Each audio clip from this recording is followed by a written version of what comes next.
Ramadan tiba, Ramadan tiba, Ramadan tiba. Marhaban ya Ramadan. Bismillahirrahmanirrahim. Assalamualaikum warahmatullahi wabarakatuh. Alhamdulillah, alhamdulillahi rabbil alamin. Nahmaduhu wa nasta'inuhu wa nastaghfiruh wa na'udzu billahi min syururi anfusina wa min sayyiati a'malina. May yahdihillahu fala mudilla lahu wa may yudlil fala hadiyalah. Asyhadu an la ilaha illallah wa asyhadu anna Muhammadan abduhu wa rasuluh la nabiyya ba'dah. Qala Allah Ta'ala fi kitabihil karim. A'udzu billahi minasy syaithanir rajim. Ya ayyuhalladzina amanu kutiba alaikumus syiyam kama kutiba alal ladzina min qablikum la'allakum tattaqun. Wa qala Rasulullah sallallahu alaihi wasallam, kam min shaimin laisa lahu min siyamihi illa al-ju' wal atas. Atau kama qala fi haditsin akhar, rubba shaimin laisa lahu min siyamihi illa al-ju' wal atas.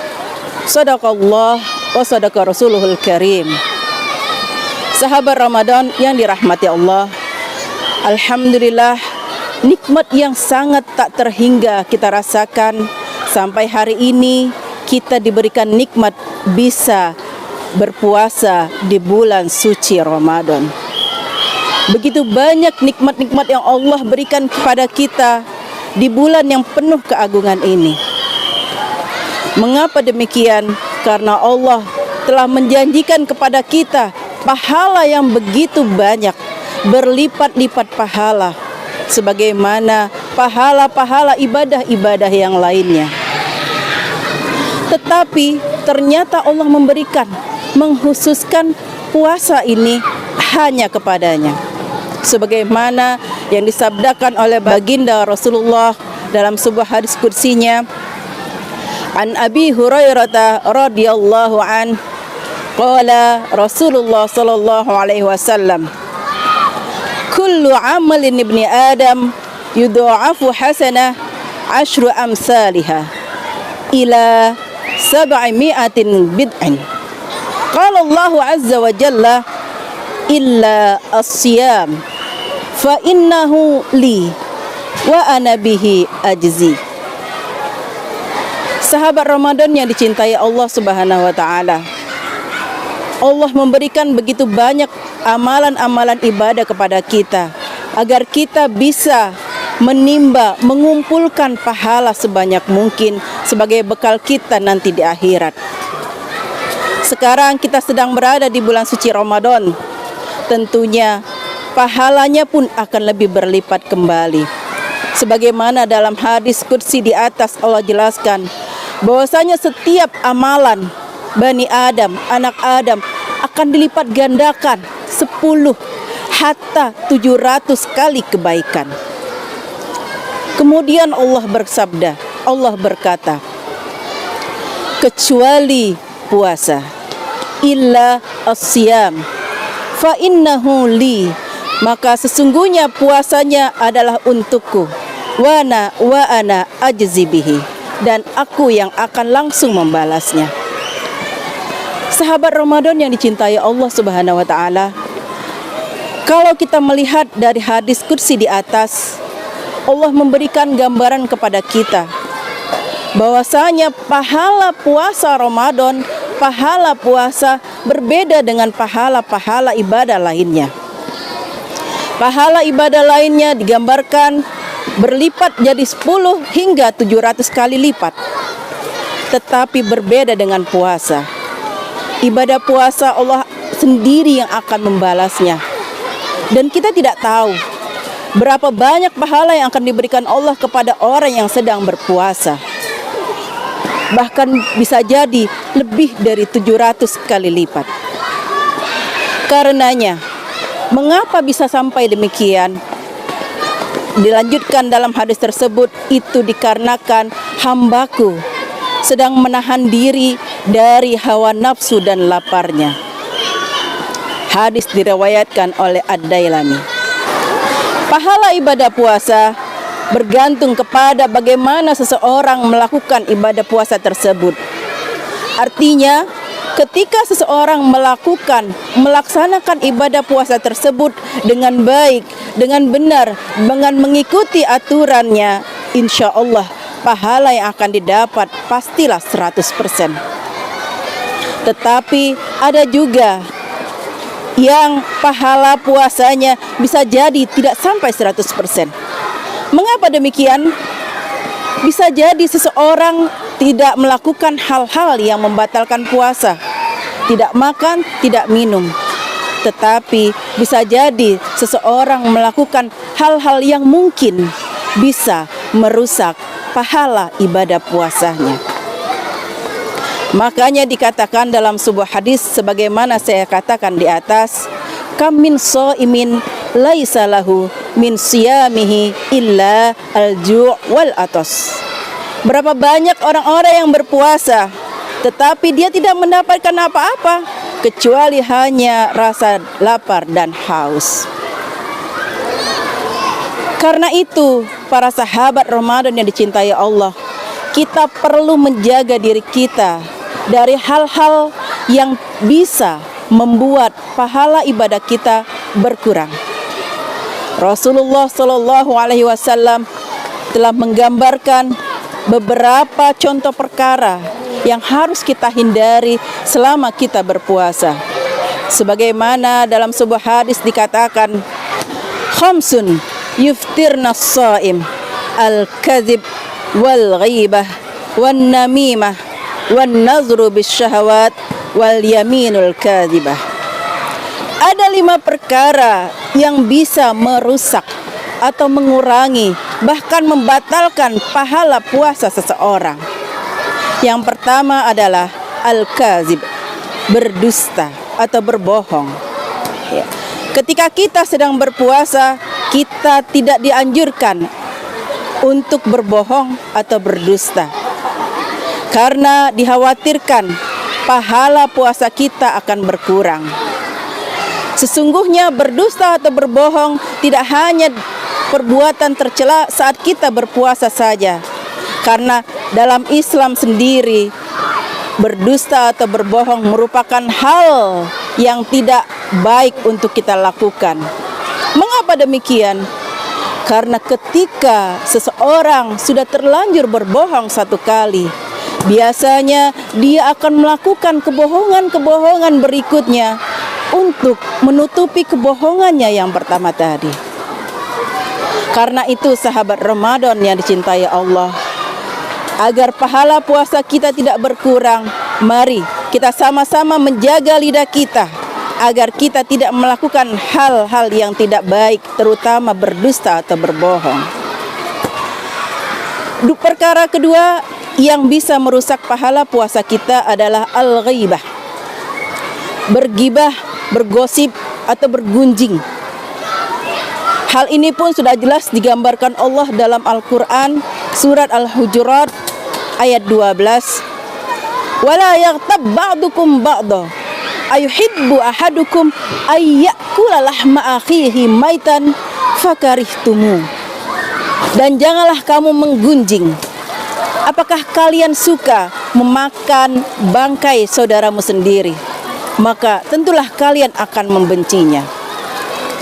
Sahabat Ramadan yang dicintai Allah Subhanahu wa taala, jelas Allah menggambarkan kepada kita bahwasanya bila seseorang melakukan fitnah, bergunjing atas saudaranya sendiri, diibaratkan memakan bangkai saudaranya sendiri.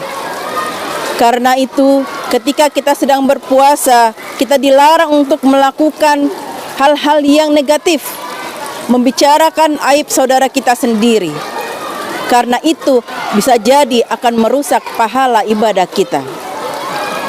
Perkara ketiga yang bisa merusak pahala ibadah kita adalah an-namimah, mengadu domba.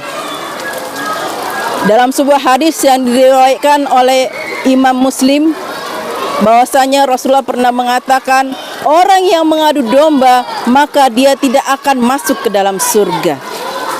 Artinya, ketika seseorang mengadu domba antara satu teman dengan temannya yang lain atau satu golongan dengan golongan yang lain, maka bisa jadi akan menimbulkan perpecahan, bisa jadi akan menimbulkan permusuhan. Karena itu kita dilarang dalam Islam untuk mengadu domba saudara-saudara kita sendiri. Bahkan mengadu domba ini bisa sampai terjadi sampai tingkat yang lebih tinggi lagi. Bagi orang-orang yang berpuasa, tentu mengadu domba merupakan amalan yang tercela, yang bisa merusak pahalanya. Yang keempat adalah an-nazru bisyahwat, memandang dengan syahwat. Memandang dengan syahwat artinya kita melihat orang lain atau lawan jenis kita dengan syahwat. Yang dikhawatirkan ketika kita sudah melihat seseorang dengan syahwat akan menimbulkan syahwat-syahwat yang lain. Karena sebagaimana yang dikatakan Rasulullah dalam hadisnya, bahwasanya pandangan mata adalah panah iblis. Karenanya sahabat Ramadan yang dicintai Allah, baiknya kita di bulan suci Ramadan ini memberikan pandangan kita terbaiknya untuk Al-Quran. Dengan memandang Al-Quran, dengan banyak bertilawah Al-Quran, yang insya Allah itu merupakan pandangan yang paling suci dan mensucikan untuk kita yang sedang berpuasa. Perkara kelima yang bisa merusak pahala ibadah seseorang adalah al-yaminul kadzibah, bersumpah palsu. Seseorang yang sedang berpuasa kemudian dia melakukan sumpah yang bahkan itu merupakan sumpah palsu, maka tentulah pahala sia-sia yang akan ia dapatkan.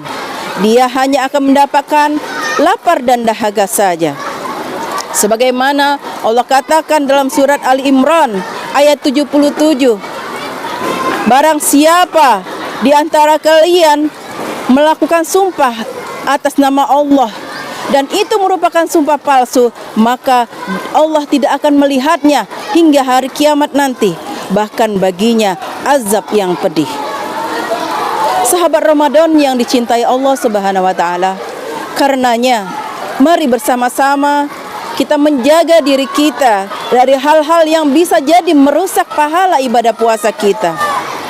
Dari hadis tadi ada 5 perkara yang bisa kita hindari, tetapi tentunya masih ada hal-hal lain lagi yang bisa merusak pahala kita. Di antaranya adalah marah, al-ghadab, menahan diri dari marah. Mengapa?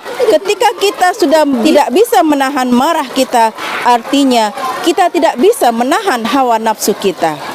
Padahal tujuan salah satu puasa adalah menahan diri dari hawa nafsu.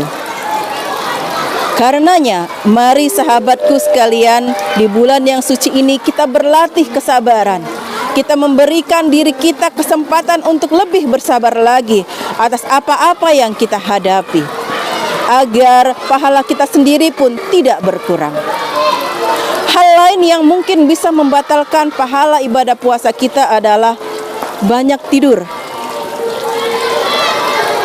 Banyak tidur di bulan puasa merupakan hal yang tercela, karena di bulan puasa sebagaimana kita ketahui akan banyak limpatan pahala yang akan kita dapatkan. Walaupun tidur di bulan puasa merupakan salah satu ibadah, tetapi bukan berarti kita harus tidur terus-menerus, karena itu merupakan hal yang tercela yang bisa merusak pahala ibadah kita. Jadi kita manfaatkan bulan puasa ini dengan hal-hal kebaikan, dengan hal yang bisa menambah pahala puasa kita. Hal lain yang mungkin bisa membatalkan pahala puasa kita adalah kalau di zaman sekarang ini terlalu banyak memegang gadget atau bermain games. Kepada anak-anakku sekalian, agar bisa menahan diri daripada menahan hawa nafsu dan lapar kita, kita pun harus bisa menahan diri kita dari hal-hal yang tidak bermanfaat lainnya. Salah satunya adalah bermain games atau bermain gadget. Karena tanpa kita sadari, waktu akan terus bergulir, sehingga waktu akan terus berjalan, kita tidak sadar, tiba-tiba waktu sholat sudah tiba, sehingga kita tidak merasakan artinya lapar dan haus yang ada di bulan puasa tersebut. Karena itu sahabat Ramadan yang dicintai Allah, selagi kita berasa di bulan Ramadan ini, mari kita perbanyak amalan-amalan kebaikan dan kita hindari hal-hal yang bisa merusak pahala ibadah kita. Kita mungkin tidak melakukan makan atau minum yang bisa membatalkan puasa, tetapi kita juga sangat dianjurkan untuk tidak melakukan hal-hal yang bisa mengurangi pahala ibadah puasa kita. Mungkin sekian yang bisa saya sampaikan pada kesempatan kali ini. Berharap kita menjadi orang-orang yang terbaik dan menjadi orang-orang yang tergolong dalam la'allakum tattaqun, orang-orang yang dapat dikatakan Allah bertakwa. Sebagaimana tujuan puasa adalah menjaga diri dari hal-hal negatif, menjaga diri dari hawa nafsu, dan menjadikan kita orang yang bertakwa. Aqulu liqauli hadza wastaghfirullahal azim, summa aqulu assalamualaikum warahmatullahi wabarakatuh. Ramadan tiba, Ramadan tiba, marhaban ya